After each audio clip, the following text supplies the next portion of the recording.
Hello everyone, this is Ms. Gutzel speaking. In this video, we are going to examine insert feature number 6, Footnote, for the Google Docs series. With that being said, let's begin.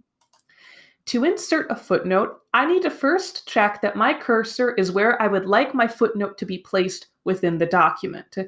If I wish to cite this particular text, I need to have my cursor at the end of it. Since it is where I would like it to be located, I can now insert my footnote by clicking on Insert and then clicking on Footnote. I am now at the bottom of the screen and I can put in the information for my footnote. In general, footnotes are used for citations within documents.